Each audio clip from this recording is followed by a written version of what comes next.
आज महाराष्ट्र की जनता जानना चाहती है कि क्या ये वही बाला साहब की जो है शिवसेना है कि जिस विचारधारा को लेकर, जिस विचारधारा को आगे बढ़ाने को लेकर उन्होंने जो है इतना बड़ा एक जो है संगठन पाल पोस के सींच के बड़ा किया, और आज वो जो है बाला साहब के संघर्षों को जो है 10 जनपद की चौखट पर नीलाम करके आज सत्ता की मलाई चाट रहे हैं, और जब अपने ही विधायक नहीं संभाले जा रहे तो इस प्रकार की जो है ओछी, गंदी और निम्न स्तर की राजनीति पर उतर आए हैं। शर्मा जी, महाराष्ट्र में जिस तरीके से सियासी संकट गरमाया हुआ है, लगातार राजनीति पल पर बदल रही है, किस तरीके से देख रहे हैं? देखिए, आज आपको बहुत सारे पहलुओं पर नज़र डालनी पड़ेगी।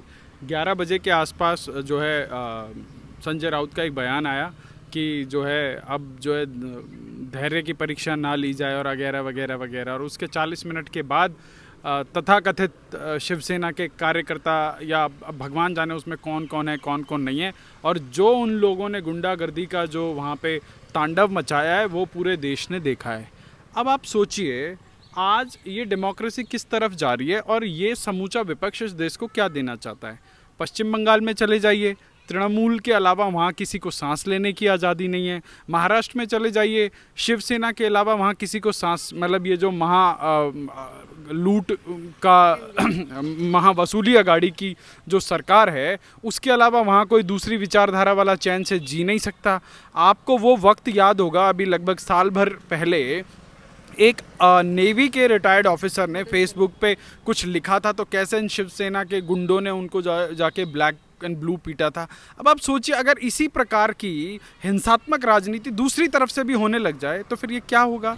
ये 55 विधायकों को संभालने ना सकने वाले लोग जो दिन रात हारमोनियम और अब्बा खेलते रहते हैं और जो घटिया घटिया से शेरो शायरी करते हैं, इन लोगों के जो है 37 विधायक दूसरी तरफ हैं। अगर वो इस प्रकार से अपना शक्ति प्रदर्शन करने लग जाएं तो फिर संजय राउत कहाँ भागेंगे। संजय राउत जो आज यहाँ पे ये बदमाशी दिखाने की कोशिश कर रहे हैं, संजय राउत कैसे लोगों के ऊपर जो है अपनी ताकत दिखाते हैं, हम लोगों को हिस्ट्री से सीखना होगा।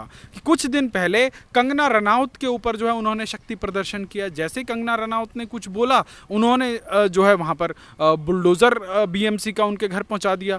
परंतु महाराष्ट्र के अंदर मुंबई के विभिन्न इलाकों में दाऊद के तमाम गुर्गों के जो अनैतिक, अघोषित और वो जो अनैतिक प्रॉपर्टीज़ जो वहाँ खड़े होकर शिवसेना की सरकार और बीएमसी को चिढ़ाती हैं, उसके ऊपर जो है इनका मराठी मानुष नहीं जागता, इनका जो है इनकी अस्मिता पे ठेस नहीं पहुंचती।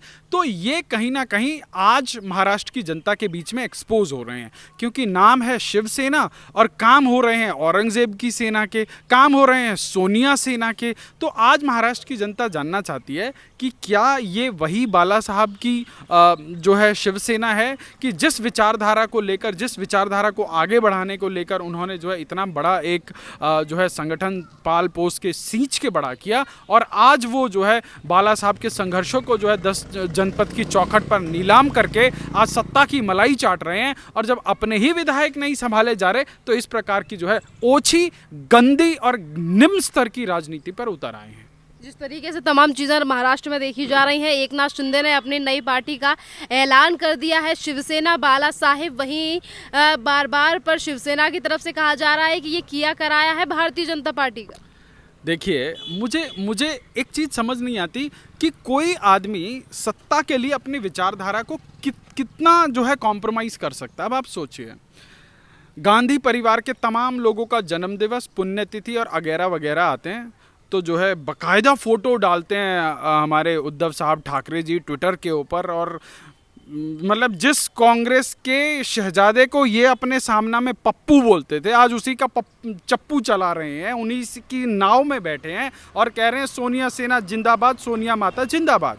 और मैं आज उन तमाम शिव सैनिक से पूछना चाहता हूं जो आज गुंडागर्दी पर उतर आए हैं, जो कल कंगना का घर तोड़ रहे थे, आज अपनी पार्टी के जो है विधायकों का घर तोड़ने पर उतारू हैं।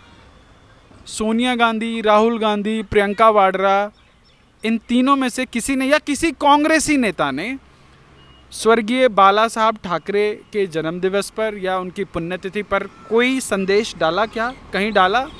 पर हाँ, उद्धव साहब ठाकरे को राजीव गांधी की फोटो पे माला चढ़ाना बहुत याद रहा, इंदिरा गांधी।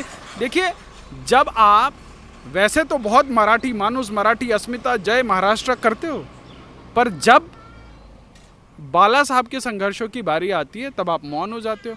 आज सोशल मीडिया के ऊपर, आज हम डिजिटल वॉरफेयर में जी रहे हैं, तो आज सोशल मीडिया के ऊपर बहुत छोटी छोटी सी बातों पे एनालिसिस होती है कि कैसे आज से 10 दिन पहले उद्धव साहब ठाकरे जब लाइव आया करते थे तो जो है पीछे कोई फोटो नहीं होती थी, पीछे फूल का फूलदान रखा रहता था।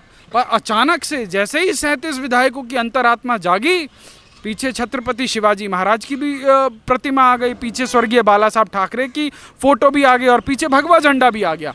तो ये जो है विचार करने वाली बात है कि बहुत दिनों पहले ही, देखिए राजनीति में जो बहुत कुछ होता है वो बहुत कुछ दिखता नहीं है, और जो दिखता है वो बहुत कुछ होता नहीं है, और जो हो रहा होता है वो कहा नहीं जाता।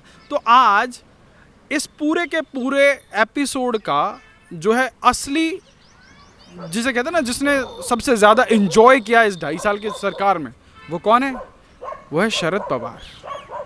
कांग्रेस के पास तो वो वाली स्थिति, नंगा नहाएगा क्या निचोड़ेगा क्या। कांग्रेस को तो जो किस्मत में आ रहा है, जो आ रहा है सब लपेट लो। भाजपा को रोकने के लिए जो मिल रहा है कांग्रेस उस सब को जो है सहर्ष स्वीकार करेगी। अब जिस तरीके से महाराष्ट्र में चीजें देखी जा रही हैं, उद्धव ठाकरे और संजय राउत बार बार पे इन्हीं सब चीजों को लेकर कह रहे हैं कि जो विधायकों ने बगावत की है उनके खिलाफ एक्शन लिया जाएगा। देखिए इनके पास एक्शन लेने को कुछ नहीं है, इनके पास कहने को कुछ नहीं है। अब जिस दिन भाई साहब ने वर्षा बंगलो छोड़ा था, आज महाराष्ट्र की जनता जानना चाहती है, भैया उस दिन तो कोई दबाव नहीं था, ना ही कोई राज्यपाल की चिट्ठी आई थी, ना कोई ऐसा किसी ने कहा कि हमने आपका सपोर्ट वापस ले लिया। वो तो सिर्फ इतना ही था ना कि आप अपनी पार्टी के जो है 55-56 विधायकों को नहीं साध पाए। और जब भाई साहब वर्षा बंगलो से वापस मातोश्री पहुँचे तो पूरी महाराष्ट्र की जनता को ये चीज़ समझ आ गई कि राजनीति में क्या हो रहा है। पर अब ये जो 2 दिन से दोबारा ये इंजीनियरिंग चल रही है शरद राव पवार जी द्वारा, ये कहीं ना कहीं सत्ता को बचाने की एक जद्दोजहद है जो अब बचती नज़र नहीं आ रही। तो अब ये साम दाम दंड भेद सब प्रयोग करेंगे। पहले इन्होंने उन 37-38 विधायकों की जो है सुरक्षा वापस ली, जिसके बारे में बताया जा रहा है कि ये अफवाह है, ऐसा नहीं है। भाई जब एकनाथ शिंदे साहब स्वयं कह रहे हैं कि जी उनके परिवारों के ऊपर जो है खतरा मंडरा रहा है और तमाम चीज़ें हो रही हैं, और ये डे लाइट में हो रहा है, ये कोई छुप छुपा के नहीं हो रहा है। उन लोगों ने विद्रोह किया, उन्होंने भी डे लाइट में किया, और जो उन लोगों के फैमिलीज़ के ऊपर, उन लोगों के परिवारों के ऊपर, उन लोगों के ऑफिसेस के ऊपर जो आक्रमण हो रहा है वो भी खुले में हो रहा है। अगर ये किसी भाजपा शासित राज्य में किसी एक गैर भाजपाई के घर पे या कोई एक दरवाजे पे खड़ा होकर नारा भी लगा देता ना, तो इस देश का मीडिया ऐसे छाती पीट पीट के चिल्लाता कि अटैक हो गया, अटैक हो गया। देखा ना केजरीवाल ने क्या किया, और केजरीवाल की पोषित मीडिया ने बड़ा दिखाया। युवा मोर्चा के कार्यकर्ता केजरीवाल के घर के बाहर जो है प्रदर्शन कर रहे थे और शांतिपूर्वक प्रदर्शन कर रहे थे, उसको केजरीवाल ने ऐसा भुनाया जैसे उसके ऊपर जो है टेररिस्ट अटैक हो गया हो। पंजाब के अंदर सिद्धू मूसेवाला की मौत हो गई, आज केजरीवाल के मुख्यमंत्री और उसकी सरकार को सांप सूंघ गया, कोई कुछ नहीं हो रहा है, कोई कुछ नहीं बोल रहा है। परंतु हाँ, आज शिवसेना के लोग अपने ही पार्टी के बागी विधायकों के घरों पर, उनके प्रतिष्ठानों पर, उनके परिवारों के ऊपर आक्रमण कर रहे हैं। आज इस देश का कोई भी सेक्युलर बुद्धिजीवी नहीं बोलेगा। क्यों? क्योंकि ये उनके एजेंडे में नहीं आता। ना आरफा खानम शेरवानी बोलेगी, ना राणा अयूब बोलेगी, कोई भी नहीं बोलेगा।